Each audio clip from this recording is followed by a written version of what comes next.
Welcome to East Texas Explorer. I'm Lashreen Howard. And I'm Darian Schultz. This week, we leave the university and spend most of our time out in the East Texas community with organizations like the Christian Women's Job Corps and the Tri Delta Sorority as they raise money for St. Jude Children's Research Hospital.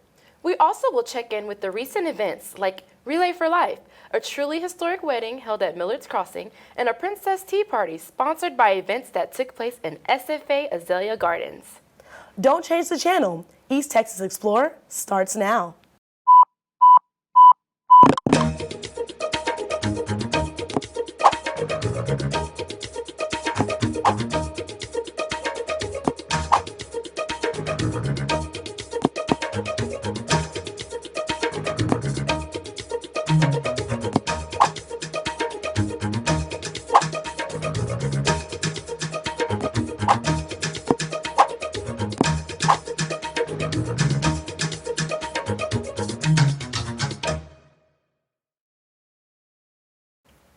Now here's Alyssa Flores with a look into NAC 360 website.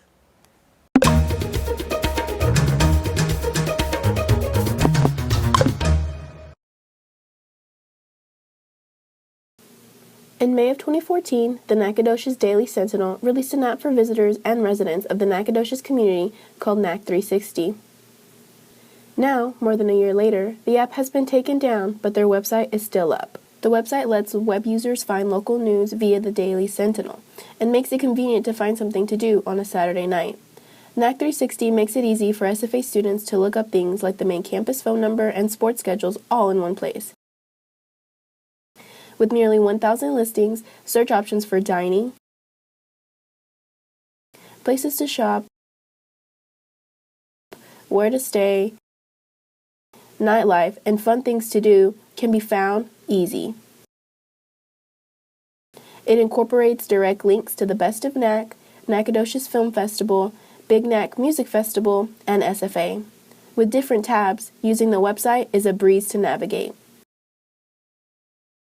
When I first got to Nacogdoches to study here at SFA, I wasn't really sure what all I could do off campus. I knew there was plenty of things going on campus, but I wasn't sure about all the places I could go try to eat and places off campus.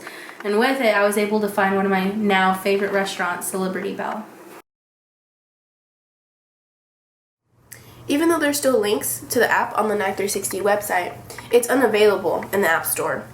But all the information intended for the app is still here, still just a click away for those on the SFA campus and those local to the Nacogdoches community. I'm Alyssa Flores for East Texas Explorer. Nacogdoches has many places that are willing to help people in need, and one of these places is the Christian Women and Men's Job Corps. They help people improve their lives, and Amanda Barker has more on this.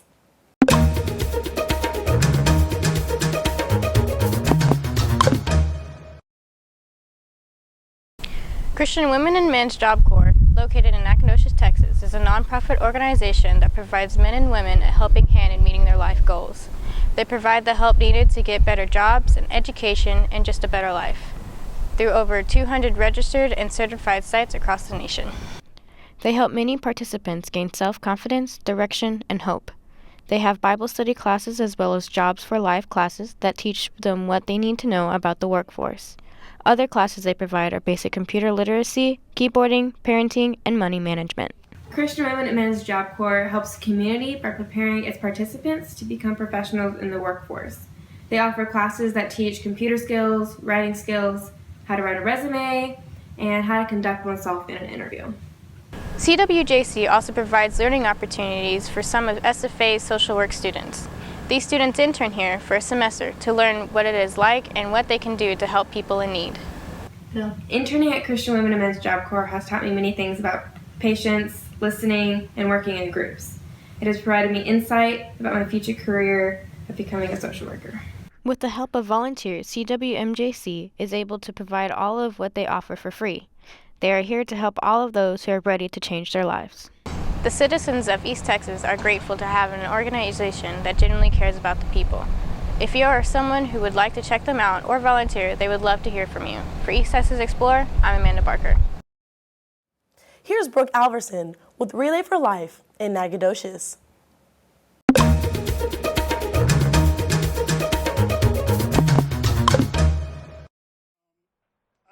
Cancer survivors and caregivers were honored at the Nacogdoches Relay for Life this past Friday. The event was held from 6 p.m. to 2 a.m. to help raise money for the American Cancer Society to help find a cure and support those with previous medical costs. There was celebration, laughter, and tears at the relay event as family, coworkers, and community members walked in honor of people who had survived cancer or were dealing with a recent diagnosis. There were signs held to signify the amount of time someone had survived from cancer.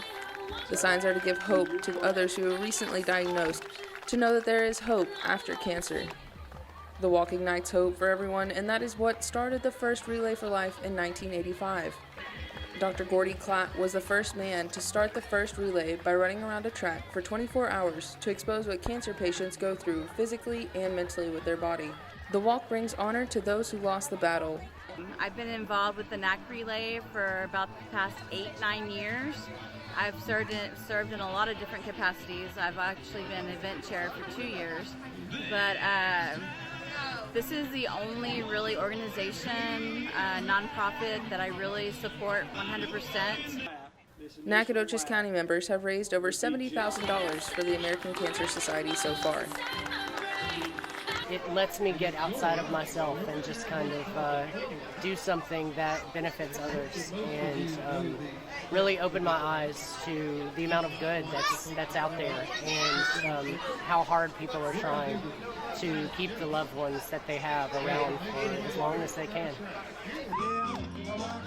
Money was raised by playing games and eating food sold at booths. You can donate by going to Google and typing in Nacogdoches Relay for Life. I'm Brooke Alverson with East Texas Explorer in Nacogdoches, Texas, and I learned that with Relay for Life, it's not about how long you walk, but how strong your steps are. We'll be back with stories you need to hear about internet safety and how to dress to impress potential employees. We'll also talk about hay fever and what East Texans can do to deal with the annual suffering that comes with it. Finally, have you ever thought about what it would be like to be hearing impaired? We'll give you insight on what it's like to live with this condition and how those who handle the challenges of life. Stay with us. ETE, we'll be right back.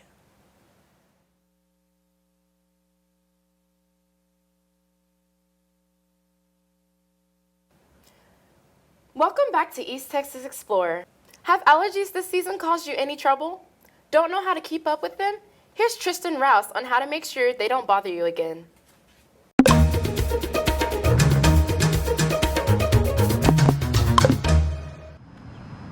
Isn't it the worst whenever you have to sneeze constantly, squint from itchy eyes, and feel simply uncomfortable when all you want to do is enjoy the fresh spring air?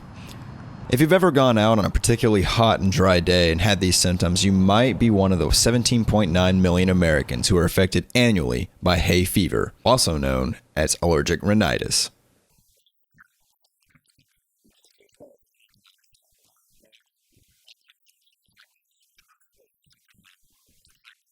Catkins are these little flower clusters that fall from trees after releasing all of their pollen. Trees like birch, oak, and alder all produce catkins, and each type of tree can cause potential allergic reactions. There are solutions, however. Most convenience stores or shopping centers carry over-the-counter medicines that block histamine receptors and thus stop most common allergies. These antihistamines come in a variety of different bottles and boxes, but the most important distinction to make is between the name brand and the generic brand. As you can see here, they have the exact same ingredients and dosage, yet one costs more than the other. The reason behind this is simply for companies to make a little extra money for those uninformed. Symptoms of hay fever can also be reduced in a couple other simple ways, whether it's for you, your roommate, or your loved one. For example, taking your shoes off as you enter the house will keep the pollen from tracking around the house. Washing your hair before going to bed will keep pollen from getting on your pillow. Finally, using the recirculate option on your car, you'll be able to keep pollen out and recycled air in. Don't let this season keep you from breathing right. Take some antihistamines and enjoy the spring air. This has been Tristan Rouse with East Texas Explorer. Kick into action with Tri Delta for a softball tournament this weekend to benefit Children's Cancer Research Hospital, St. Jude. For more information, here's McKenna Robertson.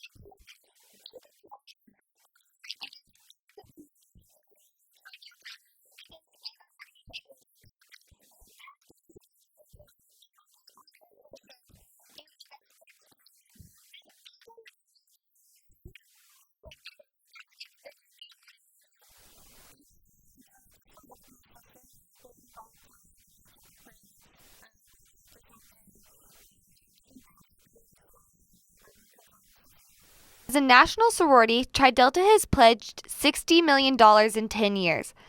This money will go towards the families affected by childhood cancer.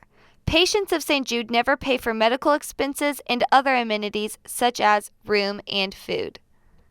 Students and other organizations on campus are highly encouraged to make a team. The entry fee for a team is $150. Tri Delta hopes that this will not only bring awareness of St. Jude, but will bring the community together for a good cause. All donations collected will go to St. Jude. Triple play will begin at 8 a.m. on Saturday, April 23rd, in the intramural fields on the SFA campus. The event will last until about 4 p.m.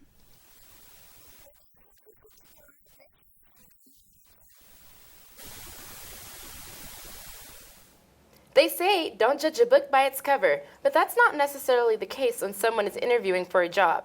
Here is Brooke Mosley with more about the influence of appearance on job interviews.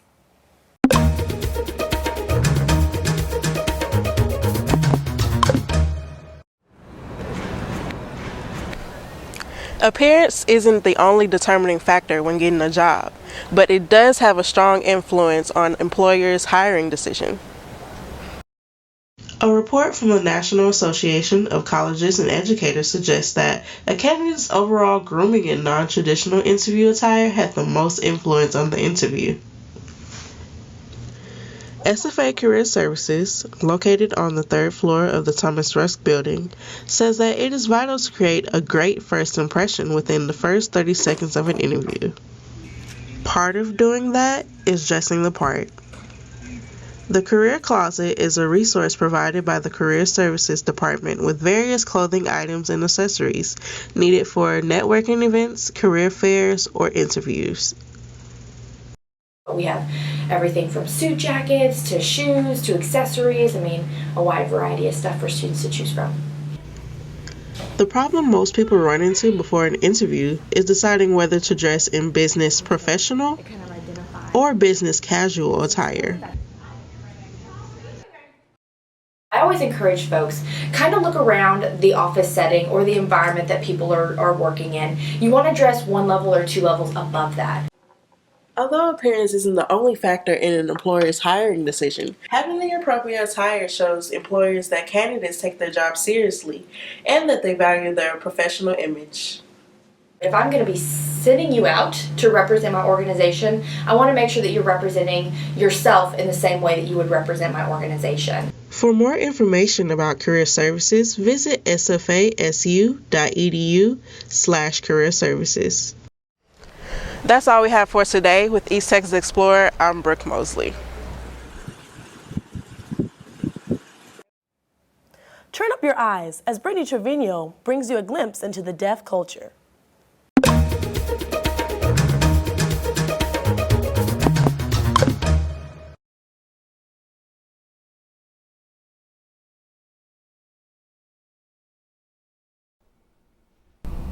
We live in a hearing world. Rarely do hearing people notice the deaf community or deaf culture. Deafness is viewed with pride by many deaf people. It is a trait that bonds people. Historically, the deaf have been ostracized to the point where they have struggled to find work or get an education.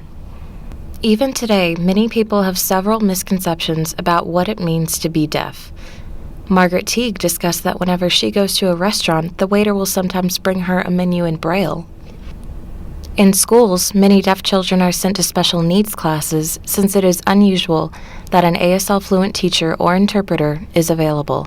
Thus, the stigma of being deaf and dumb is encouraged.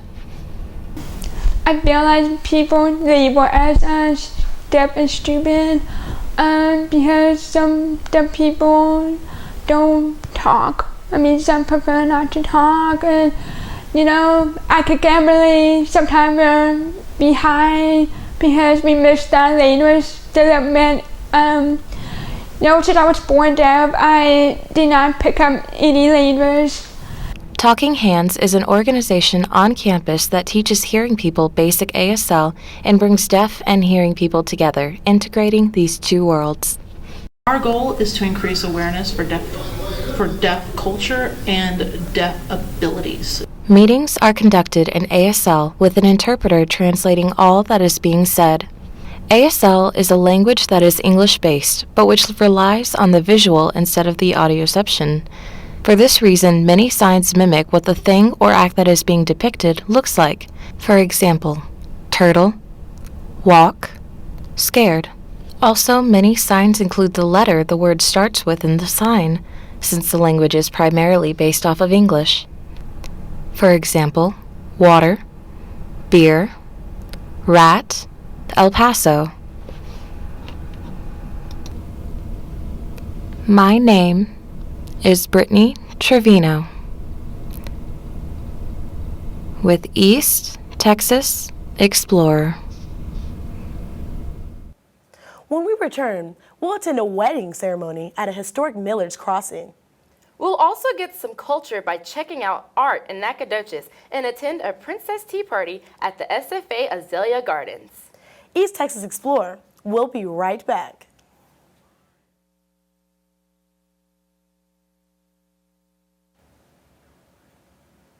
Welcome back to East Texas Explorer.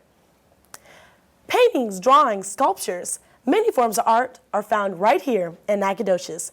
Here's Lena Martinek with more on the story.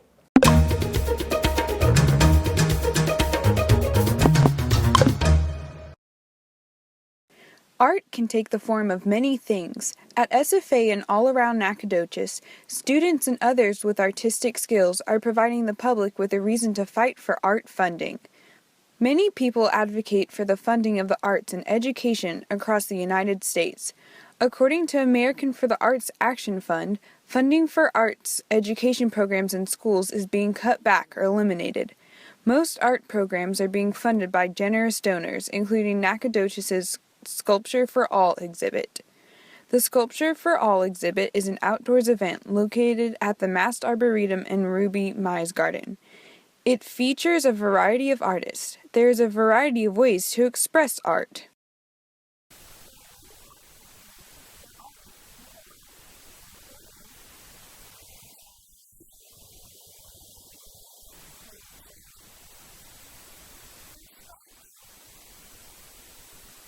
Another way for artists to show their work is to present pieces in local businesses or other art exhibits.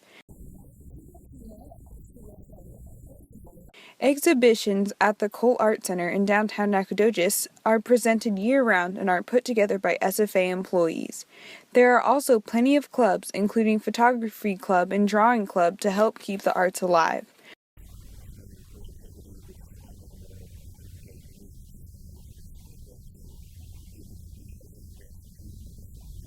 Whether you're a verbal fighter for more art funding or just another bystander admiring artistic talent, a great place to find what you're looking for is right in Nacogdoches and comes from many SFA students. To learn more about donating to the arts, you can visit the National Endowment for the Arts homepage. For East Texas Explorer, I'm Lena Martinek. The internet can be dangerous, but it is up to you to protect yourself. How do you do it? This week, I went to find out.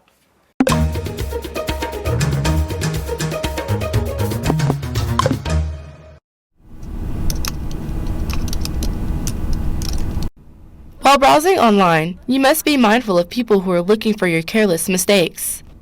People seek online shopping for many reasons, including better deals and the convenience of shopping at home. While people seek those things, there are other people who seek to capture their information from poorly secured websites.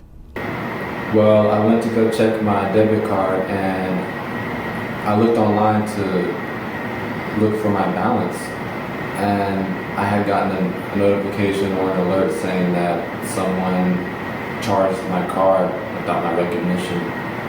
It is recommended that people use trusted websites whenever they shop online, and to clear their browsing history, their cache, and log out of public computers completely. Another tip includes: whenever you go out to a restaurant or to go shopping, make sure that you're in an isolated area so that no one can swipe your card information from you. While concerns about shopping online are sparked, people must remember that social media can be used against them also. Social media is used to keep in contact with friends and family. While people engage in those things, some people share too much of their personal life online. There have been many incidents where people were arrested due to careless posts. To keep yourself out of these situations, be mindful of sensitive topics. Don't joke about riots or terrorism. Never name a rape victim. And never bully anyone online.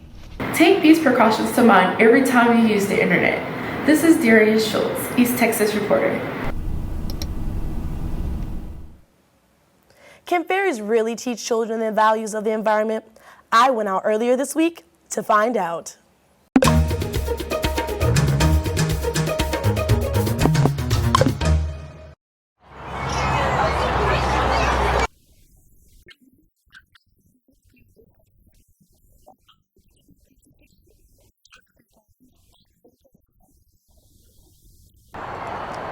Princesses from across East Texas are invited to dress their best and sip tea with old and new friends. The Little Princess Tea Party is an annual event sponsored by the Boyd Consulting. Every year, the tea party includes fun activities, food, and a trail walk through the Myers Azalea Gardens. Dr. Cheryl Boyd created the original party over 10 years ago and has been involved ever since. Well, we found that people who are gardeners gardened with someone. 90% of them gardened with someone when they were a child. And so we weren't so much looking at creating gardeners here as creating the experience of being in the garden. The Tea Party does more than open up an opportunity to dress up and play. With creative story times and activities, the girls get to learn how important it is to take care of the environment. Before the party, there are 100 tickets available. Each ticket is $25 per person, and the fun is divided into 2 sessions. Oh, this is just so much fun getting to bring joy to children, which I love to do. Next year I'll be doing an internship at the Dallas Children's Theater. So this is exactly what I love doing. Many organizations work together to bring this special day to the community, including SFA Gardens staff members, student workers, Nacogdoches Junior Forum volunteers, and Alpha Psi Omega. The Little Princesses are learning that not only do you give back to the environment, but somehow the environment will give back to you. It doesn't take a little princess to enjoy the small wonders of the world through something as small as the SFA Gardens. I'm Lasha Howard with you on East Texas Explorer. Axum Jax.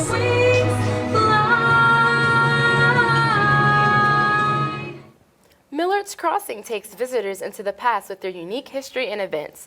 Here's Bethany Wells with more on the story.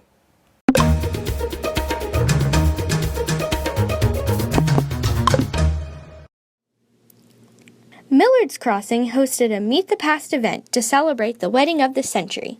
Last century, that is. The event commemorated the 1897 wedding of Jesse and Annie Millard and was a part of the Nacogdoches Tricentennial celebrations. Jesse and Annie married on the Millard family land, which has belonged to the Millards since 1805. The whole town was invited to the wedding, and the whole town was invited to recreate this moment in history. People were able to come to Millard's Crossing and become a part of the wedding. It was a totally interactive event. People were walked through different stations and got to do things to help preparation, from baking a cake to helping the bride put her dress on. Guests got to become a part of history at the event.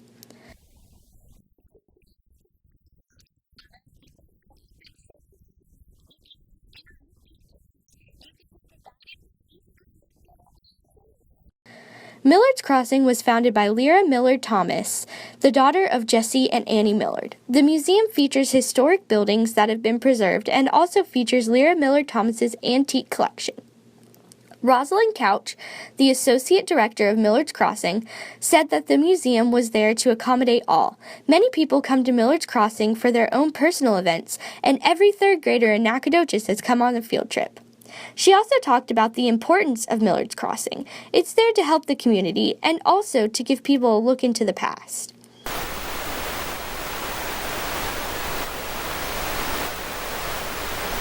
With Millard's Crossing and their preservation of the old around town, the people of Nacogdoches will always be able to look into the past. For more information or to schedule a visit, you can go to their website, millardscrossing.org. For East Texas Explorer, I'm Bethany Wells. That's it for another episode of East Texas Explorer. Thanks for watching. Make sure to check out the Jack TV SFA on YouTube to get more episodes of ETE and leave us feedback. Have a wonderful week, and make sure to tune in next week for a brand new episode of East Texas Explorer.